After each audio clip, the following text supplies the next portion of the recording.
Hello everybody, your pro, Richie here again. Today's video, I'm back with another video. Today is now part 3 on,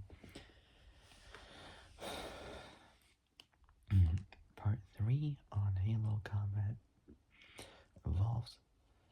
Today I'm doing the development, which is the next part, starting off with this early development.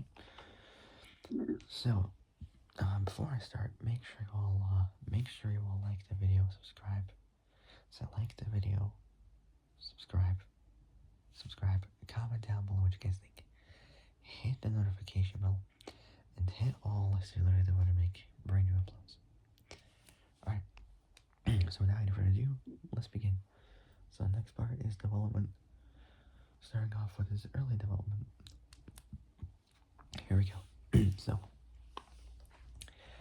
Halo was conceived.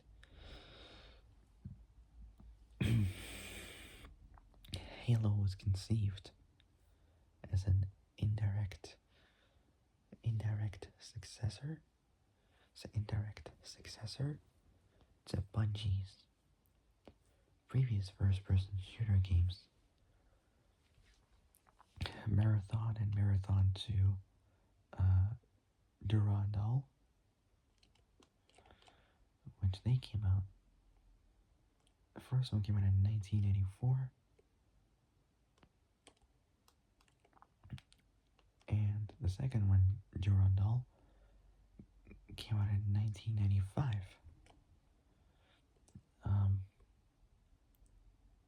After the 1995 release of Durandal, Bungie considered ideas for their next game, for their next video game, and wanted to try something other than a direct sequel. One of the ideas that the team began to develop was that of a first-person shooter game described by co-founder Jason Jones as the natural extension of Marathon. The natural extension of Marathon, which would have turned out to be something along the lines of Quake.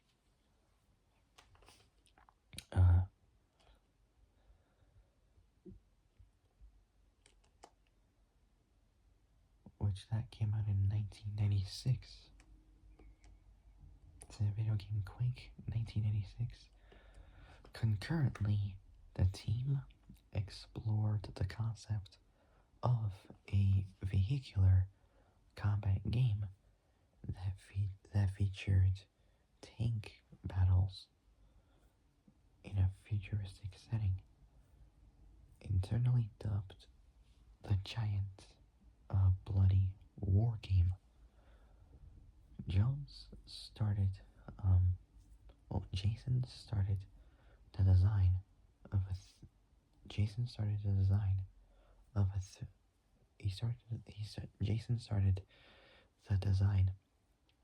a 3D engine that could generate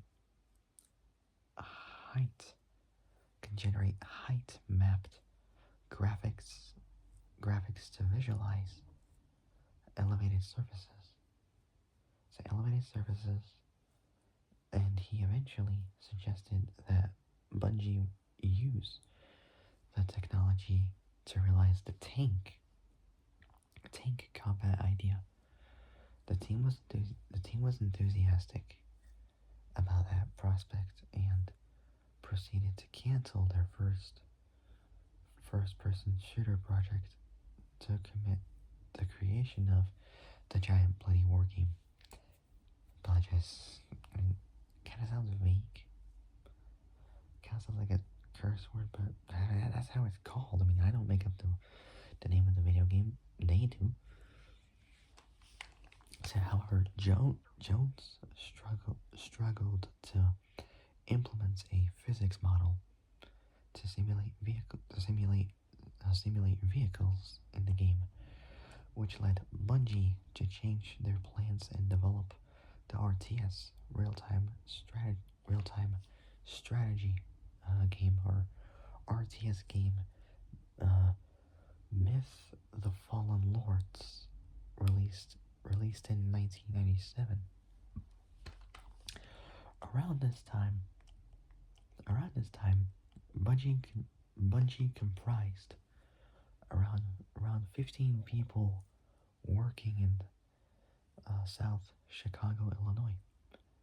After after after after Myth was complete, and Bungie decided on a sequel. After the Myth was completed, and Bungie decided on a sequel, Myth 2, uh, Myth 2 Soulblighter.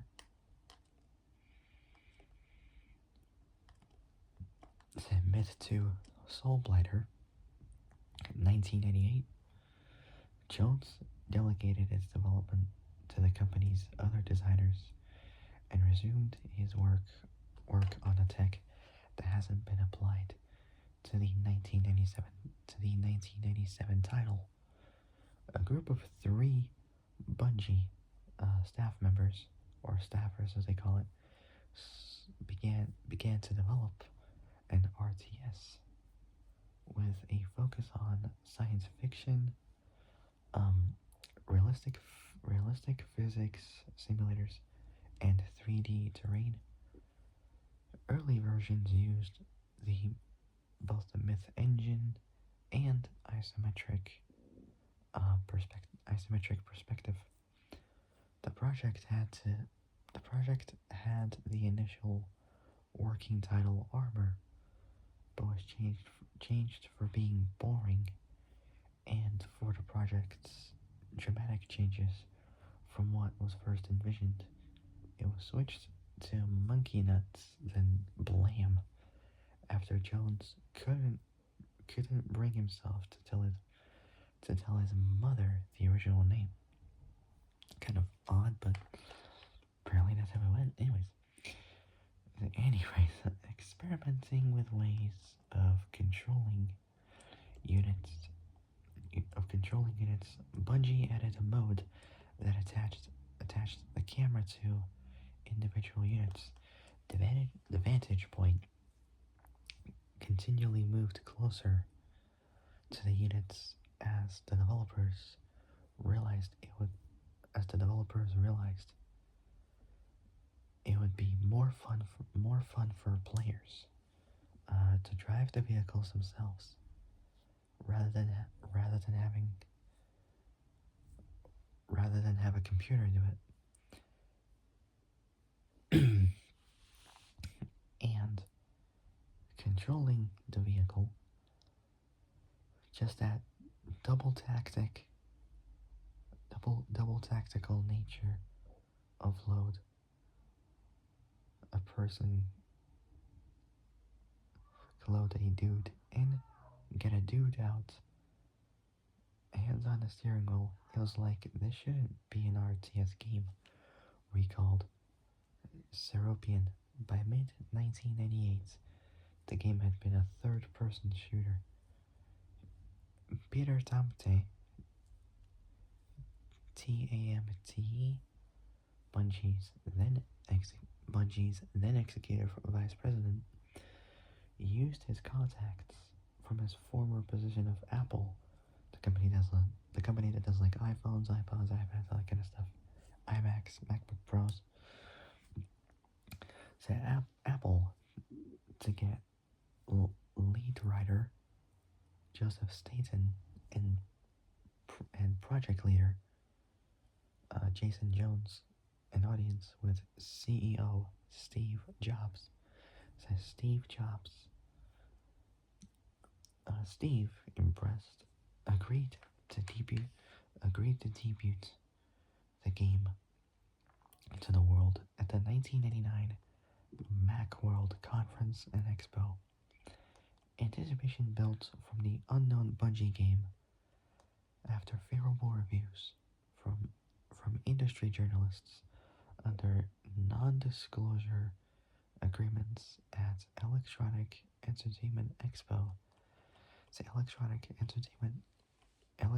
Entertainment Expo, um, 1999, days before the Macworld announcement. Blam still had no permanent title. Possible names included the Santa Machine, Solipsis, the Crystal Palace, kind of named after a football team in the UK, Crystal Palace, Hard Vacuum, Star Maker and Starshield. The Star Maker and Starshield. The Star Maker and Starshield. Bungie hired a branding firm that came up with the name Covenant, but Bungie artist Paul Russell suggested alternatives, including Halo. Though some didn't like the name, likening it to some religious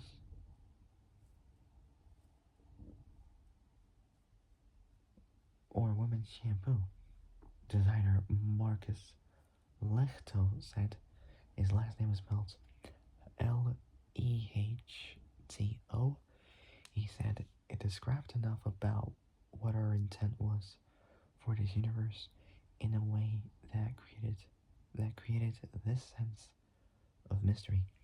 On July 21st, 1999, during the Macworld Conference and Expo, Steve announced that Halo would be released for both Mac OS and Windows simultaneously. The game's premise at this point involved a human transport. So the game's premise at this point involved a human transport starship that crash lands on a mysterious ring world. Early versions of the Covenant arrive to loot what they can, and war erupts between them and the humans. Unable to match the technologically advanced alien race, the humans resort to guerrilla warfare. It's not with an O, but it's G-U-E-R-R. So G-U-E-R-R-I-L-L-A. Warfare. At this point, Bungie promised an open world game with terrain that both reacted and deformed from explosions, persistent environment details such as spent shell castings and variable weather, none of which made it into the final product, unfortunately.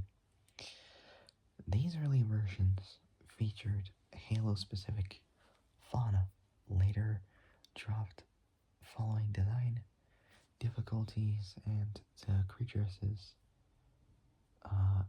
detraction from the surprise appearance of the Flood. Second to last. The Master Chief was simply known as the Cyborg. Last part, and I'll go on to the next one. When Halo was shown at E3 in June 2000, it was still a third-person shooter. Or first person, but third person? Not so sure about that, but oh well. Okay, next up is move to Xbox. And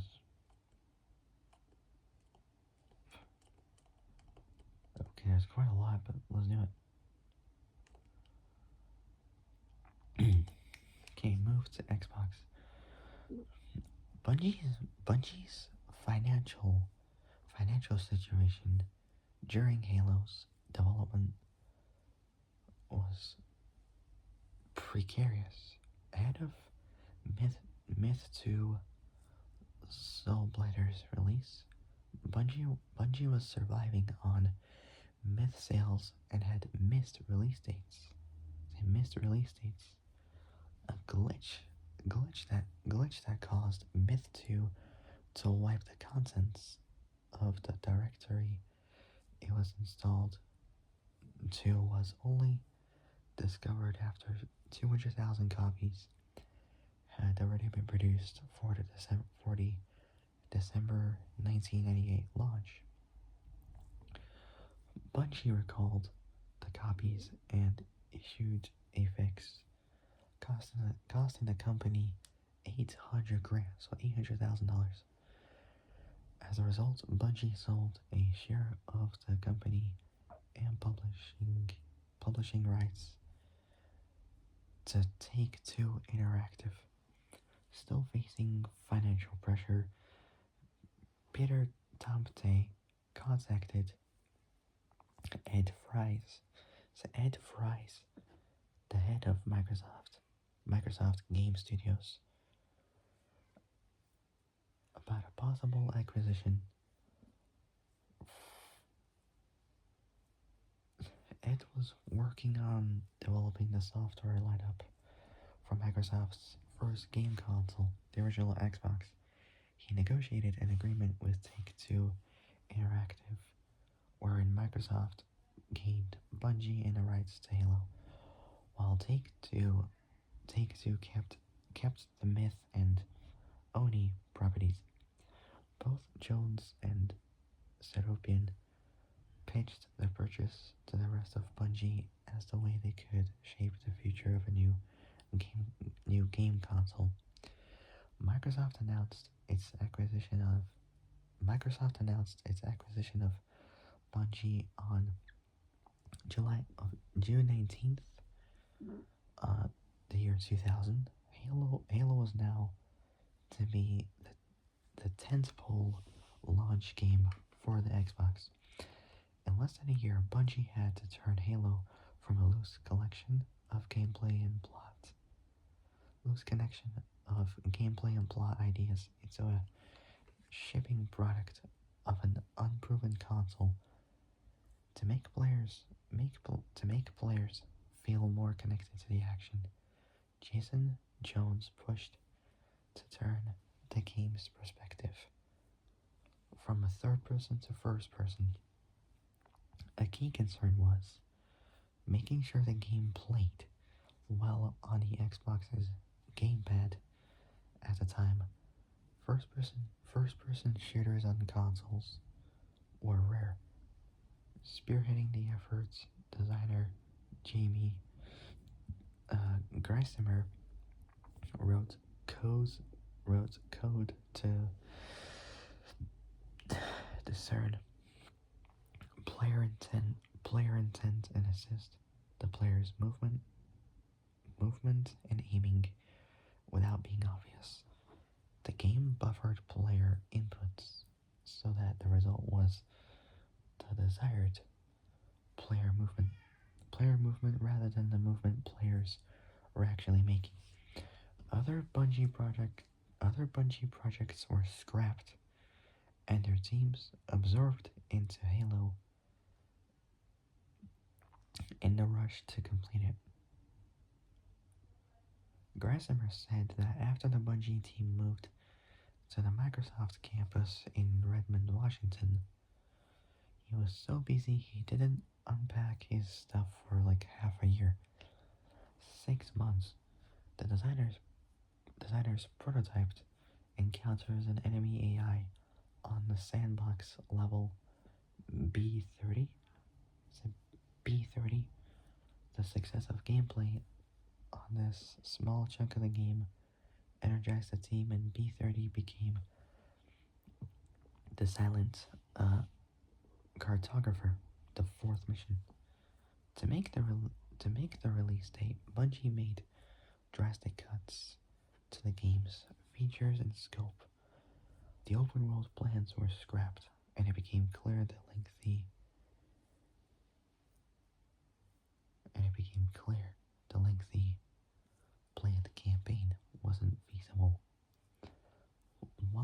was cut and replaced with an expositional cutscene. Staten described his role as putting story duct tape over gaps that appeared to smooth them over. To save time, Lechto suggested reusing campaign levels. Glowing directional arrows were added after playtesters got lost backtracking. Microsoft game writers Eric Trotman and uh, Brennan Morin performed last-minute rewrites to the script. An online multiplayer component was dropped because Xbox Live would not be ready. Like, it wasn't ready. Only 4 months before release, it was decided that the multiplayer that the multiplayer still wasn't fun. So it was both scrapped and rebuilt from scratch, using team members who moved from the defunct Bungie West team after completing Oni. Some personnel took to sleeping in the office for the last few months to make sure the game made its deadline. Next is design. Bungie's social culture and the rush to complete the game meant that team members provided input and feedback across disciplines. Aspects such as level design demanded collaboration between the designers, creating the environments for players to explore, and the artists who developed those environments like saying the environment's aesthetics. Initially, artists Robert McLeese and Lechto were the only artists working on what would be Halo. Bungie hired Shi Kai Wang as an additional artist to refine Lechto's designs. The aliens making up the Covenant began with varied exploratory designs that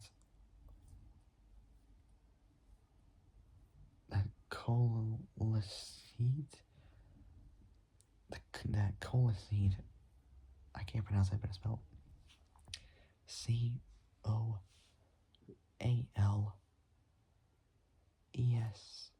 COALESCED. Once each enemy's role in the gameplay was defined. Spearheaded by Paul Russell, the game's visual design changed in response to the changing gameplay and story. The artists made efforts to distinguish each faction in the game by their architecture, technology, and weaponry. The UNSC's original curved look was made blockier to distinguish it from the Covenant. Likewise, human weapons remained projectile-based to provide a contrast to the Covenant's energy weapons, and their vehicles based on animals, with the Warthog being inspired by Lechto's love of off-roading. The interiors of Pillar of Autumn drew significant influence from the production design of the film Aliens. When did that came out? Or even if there is a release date. 1966. What? Wait. Sorry, 1986. Sorry, I can't really see that one from here. So, design of the film Alien, the 1986 film Aliens.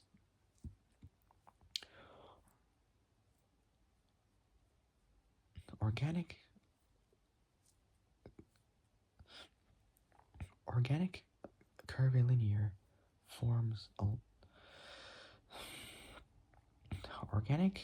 curvilinear forms along with the color palettes of greens and purples were used for the Covenant, while the Forerunner came to be defined by their angular constructions. The interiors originally drew on Aztec patterns and the work of Louis Sullivan before being refined 5 months from the game's completion.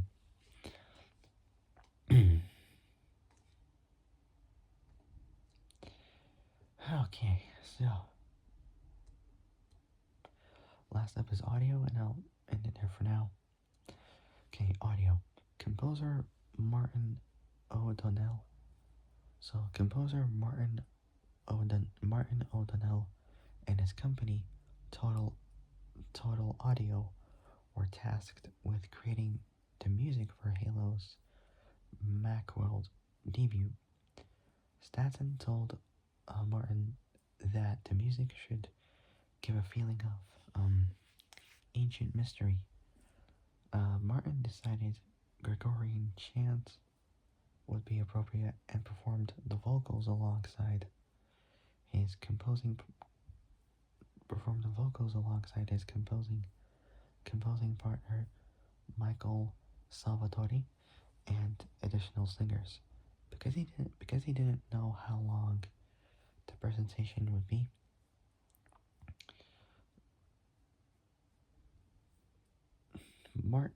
Martin created smushy opening and closing sections that could be explained or cut at the same time. Not same time. Could be either could be either expanded or cut as the time required to back up a rhythmic middle section. The music was recorded in Chicago, in Illinois, and sent to New York land of opportunity for the show the same night the piece was finished. Shortly before Bungie was brought by Microsoft, Martin joined Bungie as a staff. Martin joined Bungie as a staff member, while Salvatore remained at Total Audio. Martin designed the music so that it could be disassembled and remixed in such a way that would give him multiple interchangeable loops that could be randomly recombined in order to keep the piece interesting, as well as a variable length. Development involved the creation of alternative middle sections that could be transitioned to if the game called for such a change. In other words, this is less or more intense. Martin sat with the level designers to walk through the levels, constructing music that would adapt to the gameplay rather than be static. The level designer would tell me what he hoped the player would feel at certain points or after accomplishing certain tasks. Based on this info,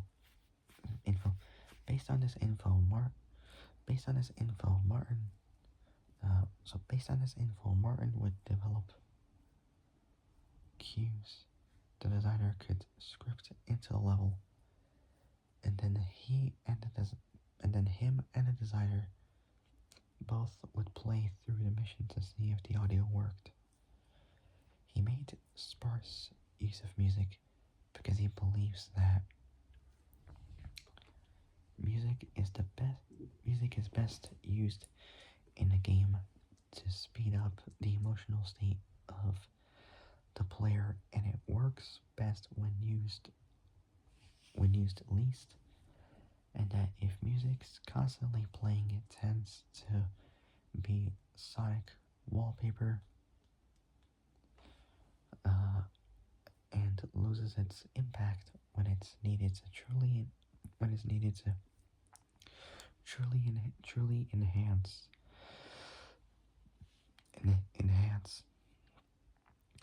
some dramatic component of gameplay. Last part, I know they're there for now. The cutscenes came so late that the cutscenes came so late that Martin had to score them in only 3 days, 72 hours. Dang. Okay, so that's gonna end it for now. For my next Halo video will be about the release of Halo.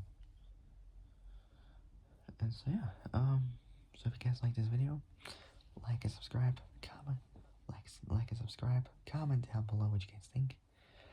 Hit the notification bell and hit all so you're alerted of when I make brand new uploads.